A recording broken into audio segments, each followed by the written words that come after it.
Que nous réserve l'épisode 6 de House of Dragon saison 3? C'est la question à laquelle on va répondre aujourd'hui dans cette vidéo réaction au 6e épisode de la saison 3. Bonjour à toutes et à tous, ici Mordren, et toutes les semaines, je vous propose au moins 3 vidéos sur l'univers de House of Dragon pendant la diffusion de la saison 3.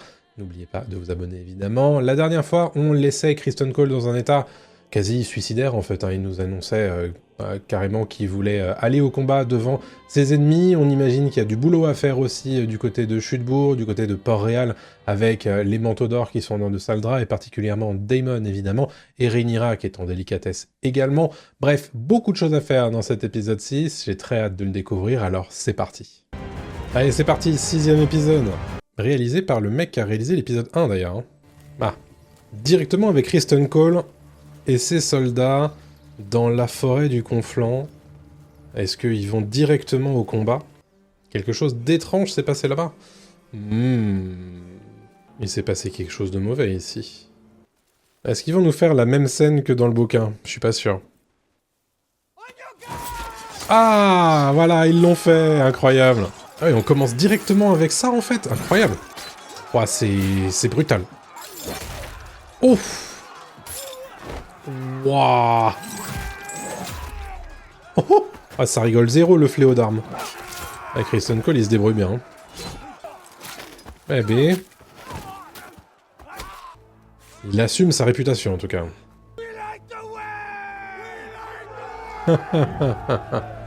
Alors la voix, comment te dire?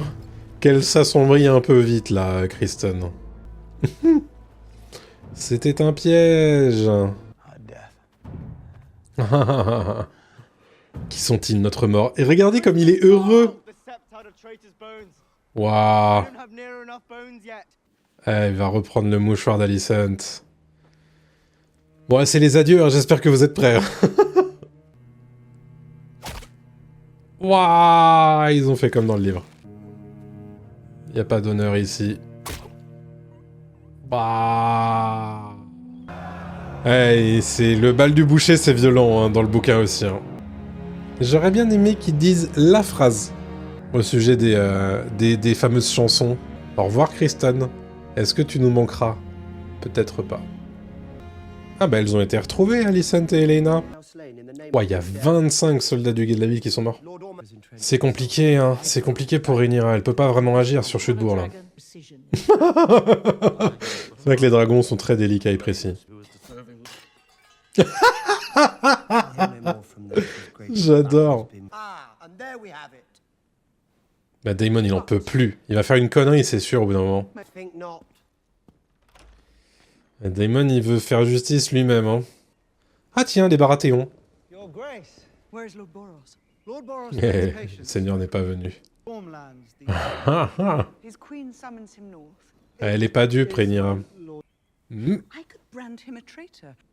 Elle va lui demander des thunes.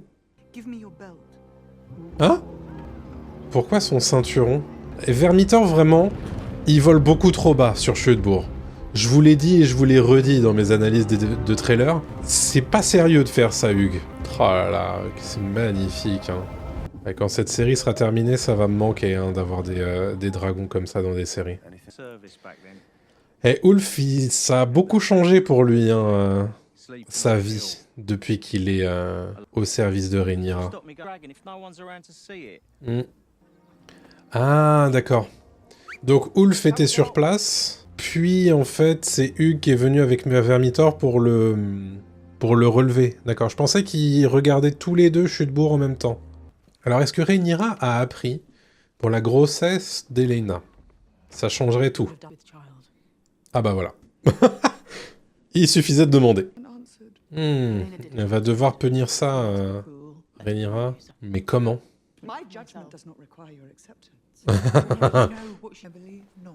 Mysaria qui fait genre qu'elle sait pas. Ça aussi, hein, ça va finir par nous revenir en pleine gueule. Hein. Elle ment éhontément à Rhaenyra, du coup. Elle vient de lui dire qu'elle savait pas. Hein. Oh, elle fait tuer tous les gens qui savent, du coup. C'est froid et calculateur, comme Mysaria peut l'être. Alors, qu'est-ce qui va se passer avec Daemon et les manteaux d'or? Ça, je suis très curieux. Oh, il vient rendre son manteau d'or. Et ils ont honte, tous. Oh. Oh là là. Ils désertent tous. Logique, quelque part. Ah tiens, Corlys. Il pend tous les triarchiens qu'il a butés, j'adore. C'est tellement Corlys comme move. Qu'est-ce que c'est cool d'avoir enfin des scènes entre tous ces gens-là. Des scènes d'importance. Ah bah, il est au courant.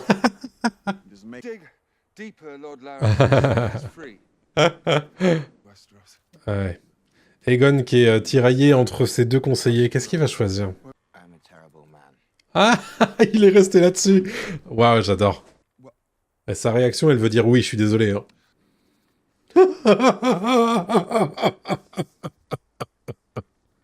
Un petit point sur Rhaena, qu'on n'avait pas vu la semaine dernière. Bon, à tous les coups, ça c'est Beyla et Adam. Ils se sont redevables l'un l'autre, c'est pratique. Mais Aemon qui veut retrouver Vhagar. Mais où est-ce qu'elle est, du coup? Peut-être, hein. Est-ce qu'elle va le convaincre? Ah. Jane Arryn. Oh, mais c'est fascinant, ces gens qu'on jette dans le vide comme ça. J'aime bien, moi. Ah, donc on est allé la chercher comme ça. Sans problème. D'accord. Et elle s'est laissée faire, visiblement. Oh! Ah, c'est ça. Avec Rhaena, c'est pas fini, cette affaire. Hein. Terrible, hein, Rhaena, quand même, ce qui lui arrive. Elle a enfin ce qu'elle veut, sauf que tout le reste de sa vie, c'est terminé. Les problèmes de père. Hein. Aline qui a des problèmes avec Corlys, Beyla qui a des problèmes avec Daemon. C'est cyclique tout ça. Tous les personnages ont des problèmes soit avec leur père, soit avec leur mère dans House of Dragon. Elle se rapproche, lui veut rester distant. Il y a quelque chose là. Et ben voilà. Et là, Adam arrive. Ah non. Ça aurait été drôle. Le retour de Gwaine à Chutebourg auprès d'Ormund. Et il appelle Daeron Majesté, hein. Nous avons un net avantage. Ah ouais, quand même. J'aime bien le fait que Gwaine et Ormund, ils sont pas du tout là pour s'entendre. Oh, le bâtard. Qu'il se baigne. Quel bâtard. Ah, c'est intéressant. On a enfin une scène de Daeron avec quelqu'un d'autre qu'Ormund, qui peut se permettre du coup de dire ce qu'il pense. Oh, Daeron.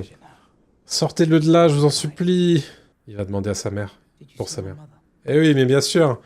C'est tellement tragique. Elle qui demande des nouvelles de lui, lui qui demande des nouvelles d'elle. Ah là là, le cœur brisé. Ah donc c'est Elena qui fait de la tapisserie. Elle a compris qu'Alicent lui mentait. Ah là là. Ah là là. Elle doute de tout maintenant désormais, ça y est. Ah la pauvre. Y a rien qui va autour d'elle là, ça y est. Elle était en train de... Ah, c'est trop beau ça. Ah, c'est Aemon qu'elle est en... Wow. Oh. Oh, oh le duo. Le duo de l'impossible. Alors, est-ce qu'elle va lui montrer quelque chose au sujet de son plan à elle, en fait? Qu'on en apprenne un peu plus sur Alice. Oh, des œufs de dragon. Donc, c'est les œufs de Daenerys, ça, du coup. Qu'est-ce qu'elle veut faire, Alice?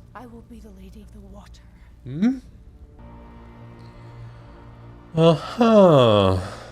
Bon, une nouvelle séance de doléances qui se passe mal, a priori.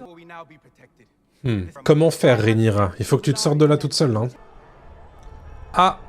Ça, c'est un mauvais signe, ça. Ah, elle regarde la statue de Viserys. Elle a 3 gardes royaux, maintenant. Alors, Daemon. Daemon, son plan, c'est un plan de casse-cou. Il va essayer de choper l'assassin en se faisant passer pour sa propre cible. Le casque lui va pas du tout. Bon.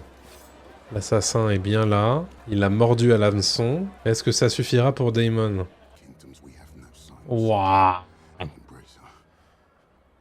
J'adore. Mais non, mais faut pas le tuer. C'était trop important de le garder en vie pour le questionner.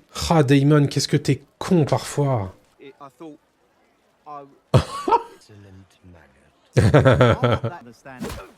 Ouh. Et c'est la deuxième gifle qu'il envoie Ulf cette saison. Hein.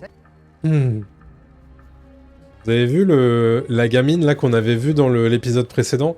Je suis sûr qu'elle va donner cette info à Ormond. Hugues, il va pénétrer dans Chulebourg, vous allez voir. Bah oui, bien entendu. Les Baratheons? On me dit pas que les Baratheons, ils jouent double jeu. Ils font double jeu, les Baratheons, ils sont incroyables. Et oui, sauf qu'il pue la merde, donc il va être très désagréable. C'est un problème d'avoir cette faiblesse-là. Hein. Mais non, ils vont essayer de les attaquer, là. Rappelez-vous, il y a un truc dans les trailers où Gwaine, il se bat à Chutebourg. Oh, la violence! Oh, Gwaine qui les a sauvés. Et c'est un problème quand t'as une sensibilité aux odeurs comme ça. Hein. Le retour du mari. Oh là là.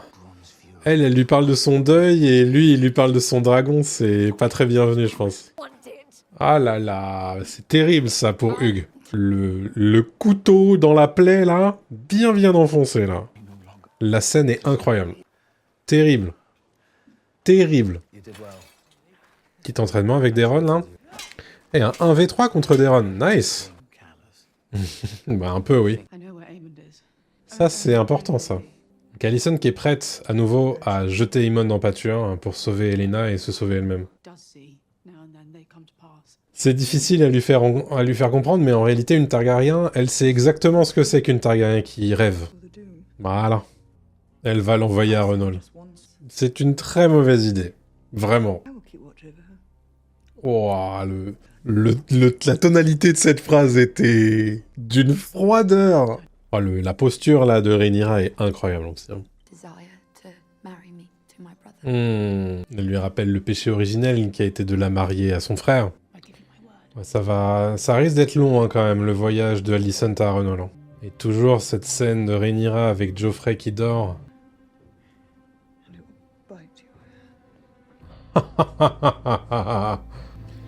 On prévoit le retour de Corlys du coup dans l'épisode 7. À moins que... Oh, c'est John Roxton. Oh, oh quoi? Hein? Oh mais c'est pas possible. Avant de vous donner mon avis à chaud sur cet épisode 6 de House of Dragon saison 3, je vous rappelle que si vous appréciez House of Dragon et l'univers de Game of Thrones et tout ce qui est lié, vous êtes exactement au bon endroit. Tout au long de la saison 3 de House of Dragon, je vous proposerai des réactions, des analyses d'épisodes et des théories chaque semaine, mais aussi un live de débrief tous les mardis soirs à 21 h, alors n'oubliez pas de vous abonner avec la cloche pour ne rien rater des prochaines vidéos. On est bientôt aux 30 000 abonnés, ça me ferait très plaisir que vous participiez à l'aventure, vous appuyiez sur le petit bouton s'abonner, c'est gratuit, et en plus ça nous permettrait d'atteindre un palier qui est quand même symbolique et très cool. Je vous fais confiance. Par où commencer sur cet épisode 6 de House of Dragon saison 3? Il se passe plein de choses dedans. Alors déjà, comment presque l'oublier en réalité, puisque c'est au tout début de l'épisode, je m'attendais à ce que ce soit à la fin de l'épisode, le bal du boucher, qu'on attendait depuis un petit moment, à savoir la mort de Criston Cole. Du coup, dans ce 6e épisode, c'était attendu, après la fin de l'épisode 5, bien entendu, mais je m'attendais pas à ce qu'il commence par ça, et qu'il l'expédie aussi vite. Bon, cela dit... Le bal du boucher, en réalité, dans Feu et Sang, c'est vraiment un truc de très direct, où on refuse le combat à Criston Cole, le combat honorable dont il rêve, et donc effectivement, c'est exactement ça qui se passe dans cet épisode 6, et Alysanne Nerbosc, du coup, qui se donne l'occasion de nous montrer un petit peu ses capacités d'archère. Je pense que pour certains, ça va être vécu comme un petit peu décevant, mais en fait c'est un peu comme ça que ça se passe dans le livre. Il y a effectivement voilà, un piège qui est mis en place, et un refus de la part des seigneurs riverains de le laisser se combattre en duel, et donc il est exécuté par flèche. Et il manque juste cette petite phrase de « On ne chantera pas de chansons à ta gloire ». Criston Cole. Ça, j'aurais bien aimé qu'il l'intègre, ça aurait été chouette, mais ils l'ont pas fait. tant pis. Tout au long de cet épisode, cependant, ça continue, on continue à s'enfoncer du côté de Rhaenyra à Port-Réal. Daemon qui essaie d'agir comme il peut et qui fait des erreurs, lui aussi, mine de rien, en tuant cet assassin. Et donc il n'apprend rien de l'opération clandestine et assassine de Hormone Hightower à l'intérieur de Port-Réal. Ça, c'est une grossière erreur de sa part. Il y a aussi beaucoup de choses, évidemment. On sent de plus en plus le petit peuple qui a des doléances à donner à Rhaenyra qui ne peut rien faire, comme d'habitude, et qui même commence à se comporter presque de façon distante par rapport à leurs problématiques. Ça, c'est évidemment un gros problème. Les soldats du guet de la ville, certains, évidemment, qu'on a vu déserter, c'est un gros souci, bien entendu. Et Corlys, dont on nous dit qu'il va revenir, et en fait, grosse surprise sur cette fin d'épisode, où on a l'impression, en tout cas, que Corlys va être tué, ou capturé. En tout cas, à ces soldats, je pense qu'on peut donner pas cher de leur peau. Par contre, Corlys, j'ai un gros doute, parce que pour moi, Corlys, il a des scènes encore dans la saison 3, à moins que les trailers nous aient menti, et que les images de making-of nous aient menti. Mais je vais pas aller plus loin, puisque ça, on parlera de ça dans les théories du trailer de l'épisode 7, j'imagine. Bref, un épisode plutôt cool. J'ai bien aimé Alicent qui continue à se débattre pour Elena. J'ai beaucoup aimé ce qu'on voit d'Alice et Daemon ici. J'ai beaucoup aimé ce qu'on voit de Baela et d'Aline, particulièrement de Karen. Je suis très curieux, évidemment, de là où ça va nous mener, et comment ne pas parler de Gwaine et d'Ormund dans cet épisode 6, qui, vraiment, on voit éclore cette relation qu'on avait vue un petit peu à distance avec ce qu'ils nous disaient l'un de l'autre, particulièrement Gwaine au sujet d'Ormund. Et là, on voit que c'est un conflit, en vérité, et que Gwaine, lui, il n'en peut plus, mais Ormund, et pareil, il a son propre agenda, ses propres objectifs, et Gwaine qui n'est pas dupe. Et j'ai beaucoup aimé cette première scène où on a Daeron seul, sans Ormund, face à Gwaine, qui lui dit « Mais je suis bien obligé de faire semblant, parce que tu sais qui il est, et je n'ai pas le choix, en fait, que de jouer sa comédie à lui. » Je suis très curieux de là où ça va nous mener. Énorme scène aussi entre Kat et Hugh Marteau, que j'ai vraiment beaucoup aimé, où en fait, Hugh arrive avec cette fierté d'être devenu dragonnier, et Kat qui lui dit « Mais moi, je m'en fous de ton dragon. J'aurais aimé que tu sois là, parce qu'il m'est arrivé des choses horribles sur la route entre Port-Réal et Chutebourg, et toi, t'étais pas là. » Et ça, évidemment, pour Hugh, c'est un point de rupture, bien entendu. Autre point très important, à mon sens, à ne pas sous-estimer aussi, c'est la nouvelle gifle que se prend Ulf dans cet épisode 6 par Daemon, qui lui dit de retourner à son poste à Chutebourg après l'avoir giflé. Ça, c'est majeur aussi, à mon sens. Bref, Emissaria qui ment à Rhaenyra, ça pareil, c'est discret, mais attention, c'est important tout ça. Donc tout ça pour dire que, ouais, à nouveau, je pense qu'il y a encore des gens qui vont critiquer cet épisode comme c'était le cas la semaine dernière, et comme c'était le cas la semaine d'avant, en disant que, ouais, il se passe rien dans cet épisode, ça fait que blablater, etc. Mais en fait, non, il se passe des choses très importantes dans ces dialogues aussi, et c'est particulièrement bien joué. J'ai pas parlé de Rhaena, Rhaena qui est perdue en fait dans son envie d'être une ermite, comme elle le disait à Daemon, de terminer sa vie seule, et en fait de ne pas pouvoir s'assujettir à cette vie de solitude quand elle voit Baela, mais qu'elle veut interagir avec elle. Et Jane Arryn qui se montre très dure avec elle, bien entendu. Tout ça, évidemment, m'intéresse beaucoup, m'intrigue, et me rend très curieux pour l'épisode de la semaine prochaine, l'épisode 7, où à mon sens il va se passer des choses très importantes, où très probablement les choses vont converger vers Chutebourg. On va très probablement aussi avancer du côté d'Aegon, parce que il y a une très petite scène de son côté dans cet épisode, mais à mon avis on en a plus de lui dans l'épisode 7, et après l'épisode 8 qui devrait probablement nous envoyer pas mal de choses à la tronche. J'ai hâte, j'ai vraiment très très hâte, et à la fois j'ai moins hâte parce que je me dis qu'il reste que 2 épisodes après ça, et après c'est terminé House of Dragon, et enfin la saison 3, et j'ai très envie que ça se perpétue encore et encore, j'ai très envie d'avoir encore un épisode à décrypter chaque semaine, mais malheureusement voilà, il faut être patient. Qu'est-ce que vous en avez pensé? Dites-moi ça dans les commentaires, je les lis tous évidemment, même si parfois j'ai pas toujours le temps d'y répondre à tous. Mais dites-moi ce que vous en avez pensé, quelle est votre scène préférée, quelle est votre note sur cet épisode, et on se retrouve demain à 17h pour l'analyse de l'épisode 6, à 21h pour les débriefs en direct sur YouTube et sur Twitch, pour débriefer tout ça en direct tous ensemble, avec Cora évidemment, et mercredi à 17h pour...